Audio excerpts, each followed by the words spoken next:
Welcome to Coffee Talk. I am your host, MISHUMA SABA, M.SABA, and this is our Cultural Variety Podcast. Stay tuned.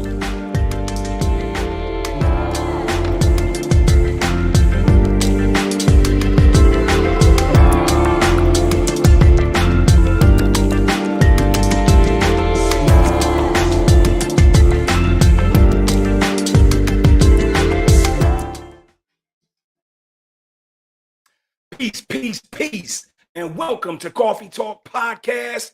This is the Cultural Variety Podcast Show, and I'm your host, MISHUMA SABA, M.SABA, and this is our Cultural Variety Podcast. How y'all doing today?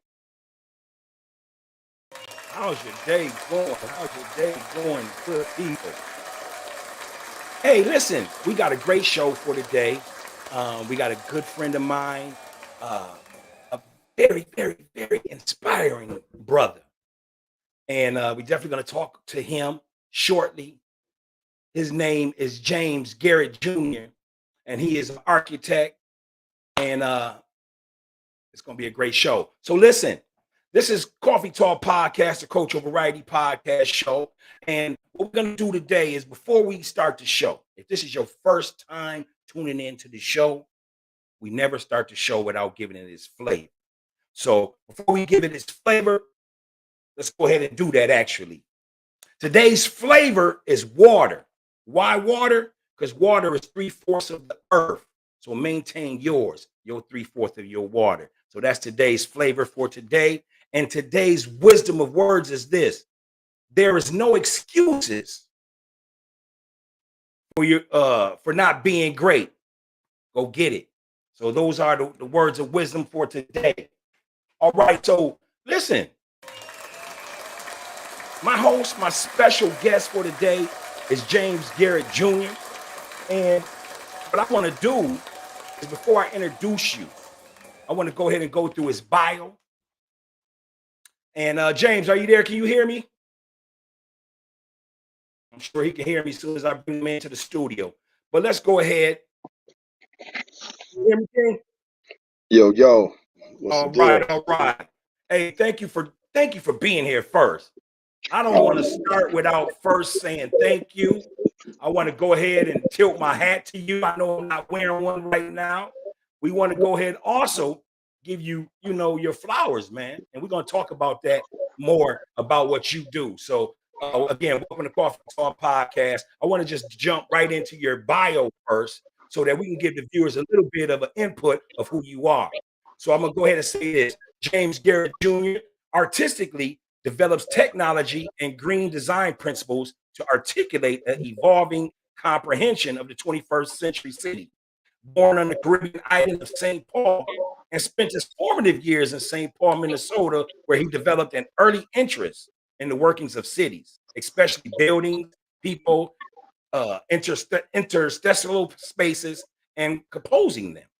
As a visual artist and published writer, trained as an architect, he expresses the urban condition through the lenses of the art and design. And I got to apologize for 1 minute. I got to wipe my head. Thank you. His work employs diverse media, aerosol, ink, critical text, digital collage, physical sketching, and material modeling to explore complex theoretical topics from a unique ethno-experimental perspective. James is a registered architect in the states of Minnesota and New York. He holds an A.B. degree in architect from the College of Environmental Design at the University of California, Berkeley, and an MArch degree from Parsons School of Design in New York City, New York. He is a 2015 American Institute Architects Minnesota Chapter Young Architect Award recipient, who currently serves on the Metropolitan Council Livable Communities and Transit Oriented Development Advisory Committees. His creative work and art installations have been shown in New York City and Minneapolis, where he successfully completed a residency program entitled "The Artist is In" at the prestigious Minneapolis Institute of Art for the Marks of Genius exhibit in 2014. 2002, he co-funded 4RM plus ULA form plus urban landscape articulation, a full service architect firm focused on transit design, transit oriented development, and urban infill redevelopment projects. I'd like to go ahead and welcome James Garrett. How you doing, man? I'm good. I'm good. Thank you. It's good to see you. Good to be virtually with you. Yes, absolutely, absolutely. Man, we've been trying to get you here, so I'm so happy that you're here, man. I'm so happy that you're here. I want to talk to you about inspiring our youth today. One of the questions that I have for you is that what made you want to go into being an architect? For me, it was simple. It was something that I've always wanted to do. I think I was maybe 5 or 6 years old when I made that decision. Playing with Legos and Lincoln Logs and, all those kind of basic things that we had when we were kids. I just kind of decided whatever this is what I want to be doing for the rest of my life, building and creating things. So this happened at a very early stage. So was Indeed. you one of those kids, man, that would actually walk around and you just was fascinated by different structure? Yeah, 100%. I went to Ramsey Junior High, and I took the bus from the east side. I was living on the east side of St. Paul, and I would take that bus down that 14 or that 7th Street 9A bus downtown, and then I would change and get on that 3rd Street Grand Avenue bus to go up to Ramsey.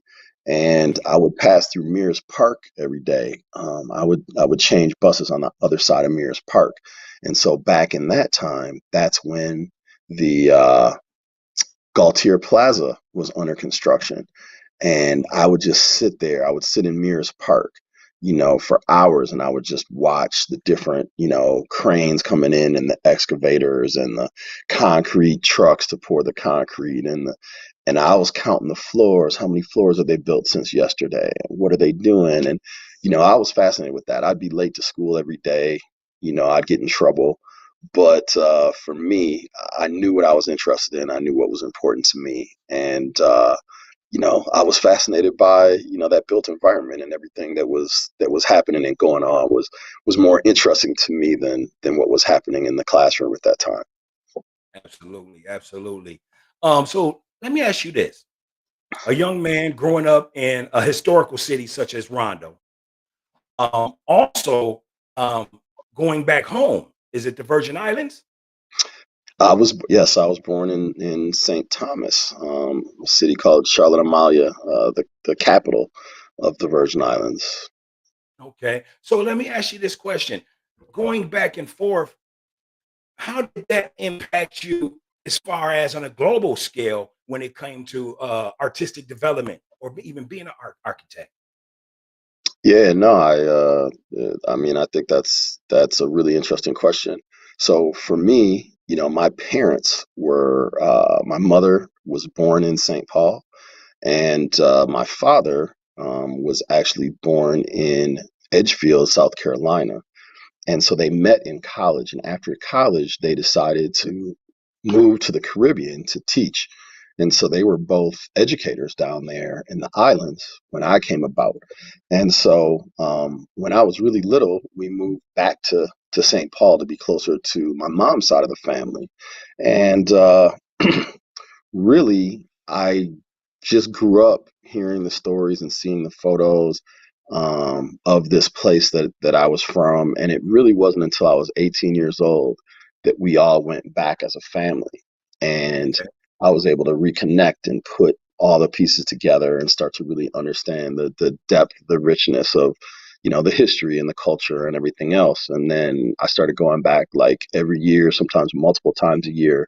Um, After that point, but it was really my young adulthood when I really started to put the pieces together and to be able to make that differentiation, but then also that connection between, growing up in St. Paul, but, you know, being a native of St. Thomas. And yeah, it was on and popping from there.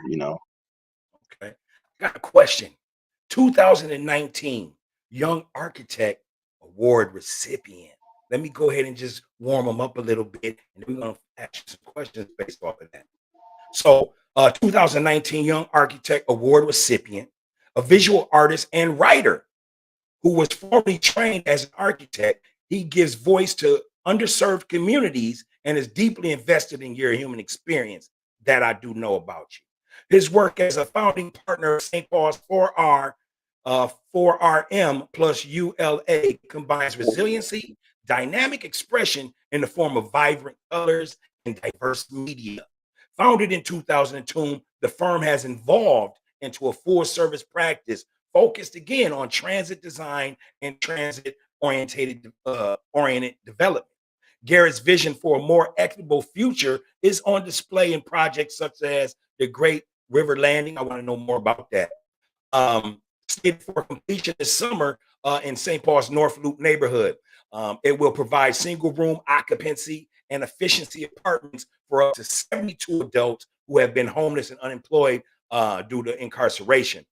In Minneapolis, he has led efforts to transform Freedom Square, a once vacant lot that has become a vital public plaza. We definitely want to talk about that there. A visual artist and published writer, trained as an architect, he expresses the urban condition through the lenses of art and design. So, wow, man, we salute you, man. You are an inspiration to young people. Before I ask you some questions based off of this, there's some kids right now enjoying summer vacation. Some of them like to doodle, some of them like to paint, some of them like to take pictures. Can you give them a little insight on what they should be doing over the summer to possibly get them on the right path to being an architect?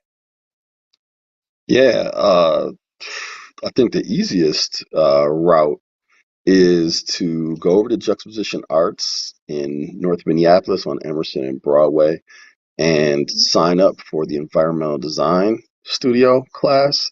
Um, Back in, I don't know, it's been about 15 years now. But back in the day, we started a class over there to talk specifically about architecture and youth of color.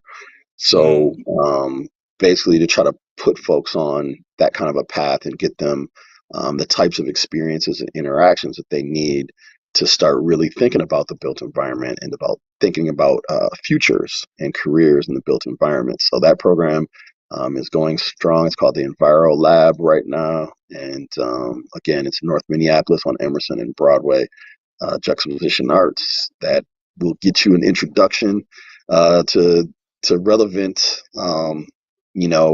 ideas and instruction, and it'll put you on a path towards looking at all careers related to the built environment. So architecture, urban design, city planning, all that stuff, all those related fields. absolutely. I want to ask you a few projects, but I want to get your thoughts on this. What's your thoughts on Prince's mural? You know, um, I mean, I think it's dope to honor Prince. I don't know that those are my preferred images or ways to think about him or remember him personally. Okay, But I know people have responded overwhelmingly positive to it. So, I'll rock with that. absolutely. Whatever the masses are feeling and thinking, I could roll with it. But those wouldn't be the images that I would have chosen to remember the greatness of that Like a man. true artist, like a true artist. I Just like trying to it, but keep I it a would have buck did with you. this, and this. Just keeping it a buck with you. Absolutely. I want to say, man, I did see the mural. It's beautiful, though. I will say that. I don't know if I like the location. Um, and I know that they had to get it as close to First Avenue as possible because he performed there. The famous movie was there. But there's not really that much space in that little sector due to the Target Center and all that. So, but I agree with you. I think that you probably would have did a much better job. Let me go ahead and talk about some projects that I did my homework on you. I did my homework on you. All right. Um, All right. and correct me if I'm mispronouncing this. I'm gonna spell it out first. It's I want to say, is it over south? The JXTA's agricultural and environmental design for urban youth building. You helped pioneer that, right? Which one? I think it's JXTA. Oh, It, juxtaposition. yes, Yeah, absolutely. that's over north. That's the one that I was just plugging a second Oh, ago. that's the That one you was talking about. where I used to teach at. My homeboy Roger Cummings, who went to St. Paul Central with me. He's one of the co-founders of that organization. And so, when I was in grad school in New York, he was always saying, "Yo, if you come back to Minnesota, you got to teach a class there. You got to teach the kids about architecture." And I was like, "Yeah, yeah, yeah, yeah." So I did ultimately move back after I finished grad school in New York, and he was like, day one, like, "Yo, when are you gonna start writing that curriculum? Let's get it cracking." So, um, I started teaching there and working with the youth, and we've got some real successful young folks that have come out of that program, including his son, who just graduated from my alma mater in New York with a degree in architecture from Parsons School of Design. And last year, I was asked to give the commencement address for the School of Architecture, and so I was able to address him directly. He was in that first class. He was 10 years old when he started taking my classes, and he's followed all the way through and decided to make Sir. a career of it. So I mean, it's pretty dope, that we're able to track young people at a early age and get them involved, and then some of them, they see it on through, and they come all the way through the pipeline. A It's couple of the definitely a way to other get. classmates of his, one is Jeremiah Ellison, who's the city council member for that neighborhood now, and so we're building a brand new arts campus. It's under construction right there on the north side on Emerson and Broadway. And Jeremiah, helped support us and help find money for that project to happen. So it's incredible to be able to have young people that you're teaching and building with, and then they're able to pull back and give back then, and help the whole thing grow. So it's a real nice cyclic process that they have going over there at Juxta. Absolutely. Let me go ahead and ask a question that I know a lot of young males may want to ask. And I know I don't want to just be gender specific and just say males, but I know because me and you are males, I just want to speak to them for a brief moment. One, how many black males architects are in the state of Minnesota? That's another good question. Licensed architects in the state of Minnesota, black males, I would think there's probably around 13 or 14. Wow. And you're one of them, brother. And that's why Yeah. we have you on the show. That's why we have you on the show because we want to definitely pay respect and honors to our people. We are going to do a show later on this summer on Rondo, so you're going to definitely hear about Garrett's last name. His grandfather, I am going to ask him a few questions, but this is what we do here at Coffee Talk Podcast. We love to give respect and honors to our people, our doctors, our scholars, our scientists, our architects, our people, and that's our flavor. This is Coffee Talk Podcast. Let me ask you this: George Floyd Square, 38th in Chicago. Tell me a little bit more about what you're doing with that.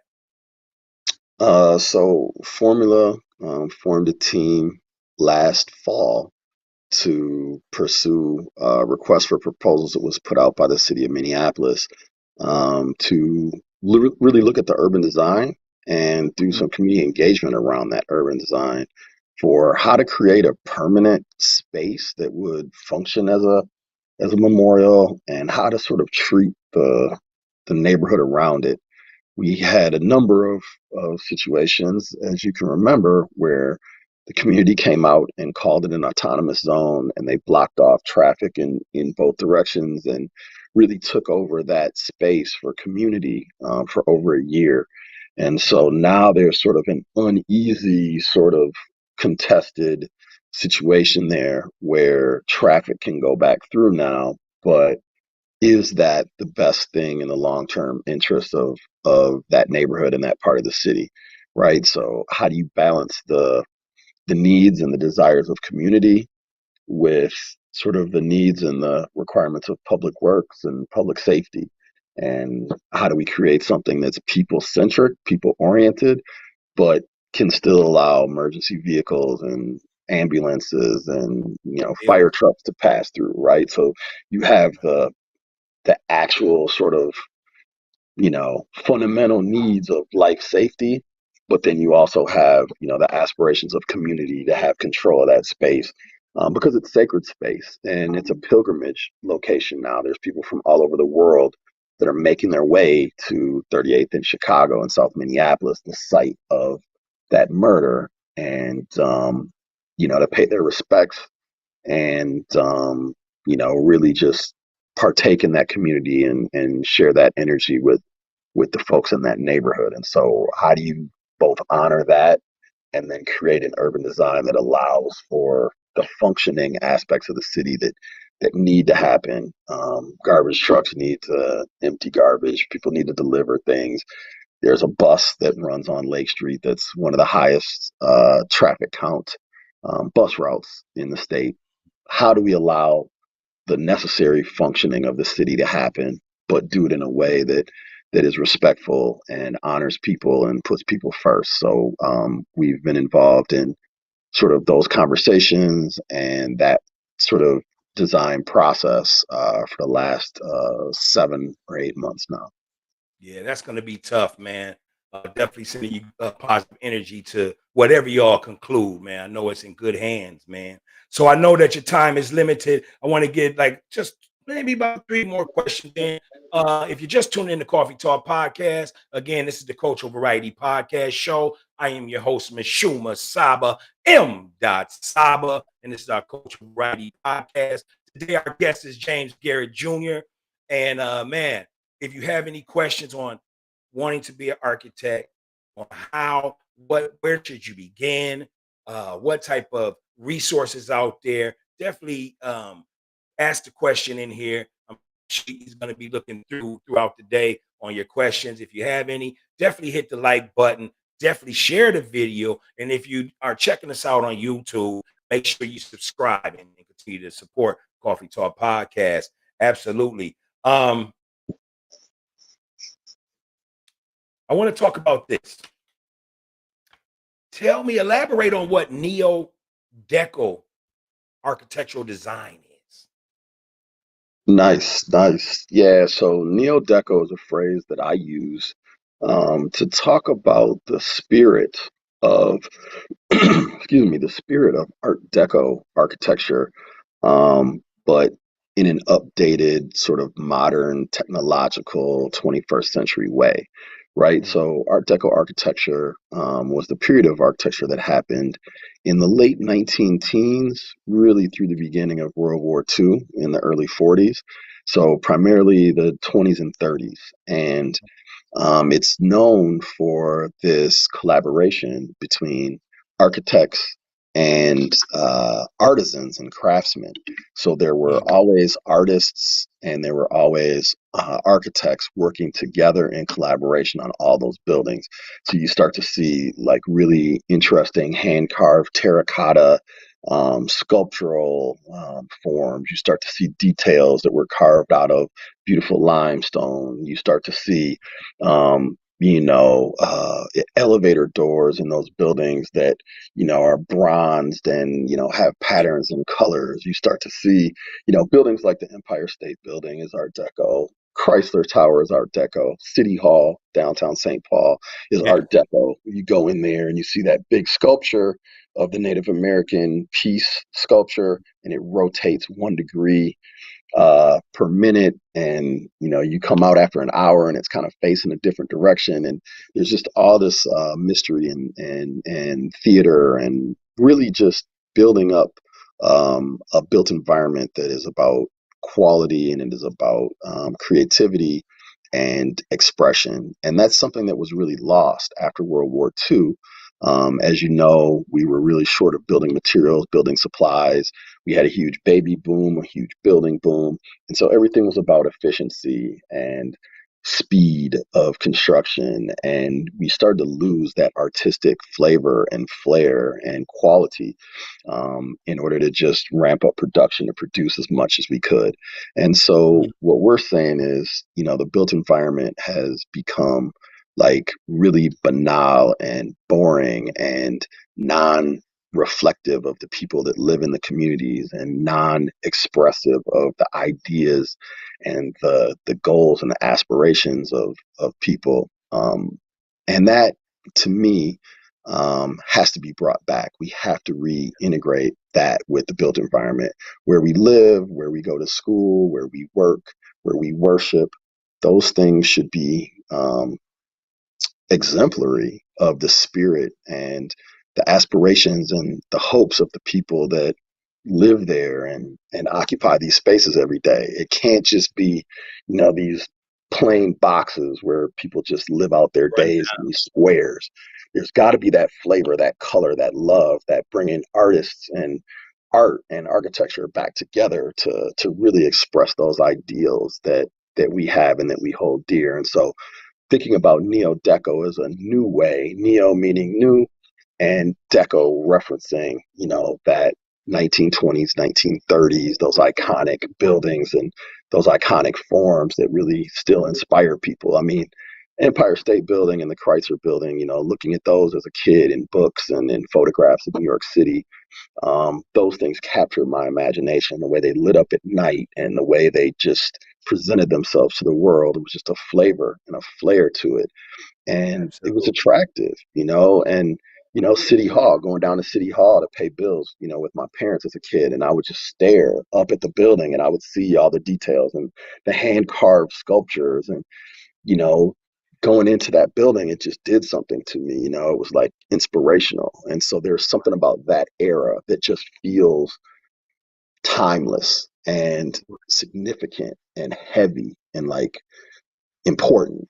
And so what I'm trying to do with my work is how does that look with LED lighting technology, right? They didn't have LED lights back then, but Mm, what are some creative things that we could do with LED lights to start to bring that back, right? We're using metal panels and different panelized systems in our work now, but how do we customize those and integrate those with art so that they can start to tell similar stories about our modern times, just as those Art Deco buildings were telling those stories and that mythology of what was happening 100 years ago, right? So just trying to bring that flavor back, but in a yeah. completely new way that relates to the new technology and the way that we do things, right When you now. when you elaborated on that, I was envisioning your style. It's a great Gatsby, Yeah, but it's that also era, hip hop. But it's that era. definitely hip Yeah, hop. I know you're a big hip hop fan. I'm supposed to act like I don't like we don't know each other for the show, but I right, know that right. you love hip hop. How did hip hop push you into doing all the being creative as you are? Well, I mean, going all the way back, as I grew up, I was into graffiti writing, right? So Mm, I was into spray paint, I was into tagging, I was into fat pens and markers and really like that style and really studying that and like practicing that. And I would tag people's trapper keepers, right? And people would pay me like $3 to like do like big bubble letters or something on their notebooks, or if they were writing a love letter or a note to somebody or whatever, and they wanted, old girl's name up in like fly letters. I would hit their book up for them with that. And so I was always big into graffiti writing as part of sort of hip hop culture.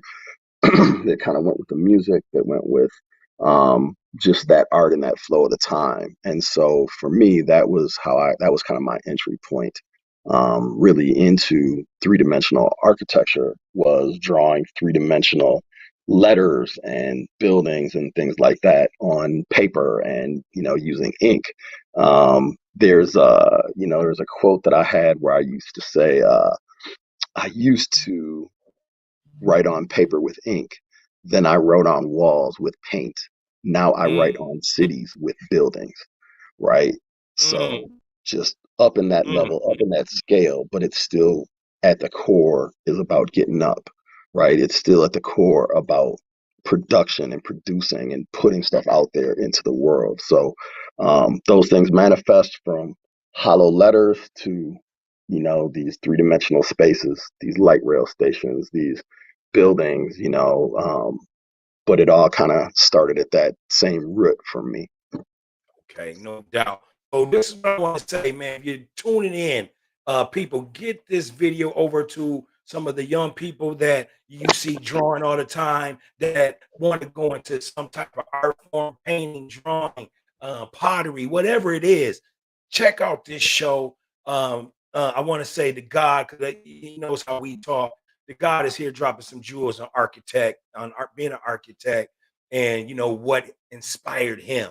This is definitely coffee talk. This is definitely flavor and flair, and that's why I have him here, man. He's an inspiration. Before you go, why you do that to me last night, man?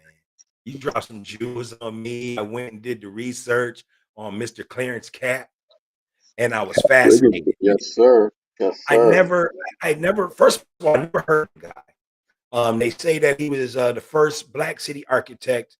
Is that in the nation? In the nation, In the nation. right here in St. Paul. Right, and then they say that, he designed a pavilion down there, one of the most beautifulest places right there in Harriet Island. Harriet Uh, Island Pavilion, now the Wigington absolute Pavilion. Yes, sir. and then being homegrown, Rondo Ave is what I like to call it. Uh, we always, got into the winter carnivals. So he did, design 6 winter carnival ice castles? Yeah, and that was back in the day where they were really getting loose. The ones when Okay, we were growing up were a lot more conservative, but that's when they were really like a block wide and like, 5, 6, 10 stories tall, just like going crazy with the ice. And yeah, no, he's a big inspiration. He was my grandfather's godfather, right? So okay, Cap Wigington was a huge influence. He came here as a young man in his early 20s from um, Omaha, Nebraska, and okay. he really embedded in the Rondo community. He was the captain of the Minnesota Home Guard as a young man, which was an organization that was a military, sort of a pseudo military organization Mhm, for Black men who were preparing for World War One, right? mhm, But it was still segregated. The U.S. military was still segregated, and so there was a question about whether they were going to actually call us up and let folks from our community prove themselves on the battlefield and fight. And the men wanted to fight; they were ready to go fight. And so he self-organized with my great grandfather William Griffin and a number of other men in the Rondo community, and they did exercise, military style exercises and training and everything like that. And he was the captain of that Minnesota Home Guard, and that's how he got his nickname, Cap Wigington. And okay. so just a real inspirational brother who really did some amazing buildings. Many of them are on the National Historic Register. Yes. As you mentioned, he was the first Black municipal architect in the United States, right here in St. Paul. He was the lead designer for the city of St. Paul's architecture office. He designed everything from some of those community centers that we grew up playing ball at, Wilder and, Hamlin, and some of these community centers, all the way to the Roy Wilkins Auditorium. He designed that. The St. Paul Airport, Holman Field.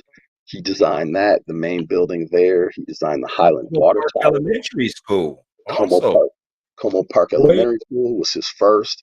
The Roy Highland Water Wilkins? Tower is probably his most famous.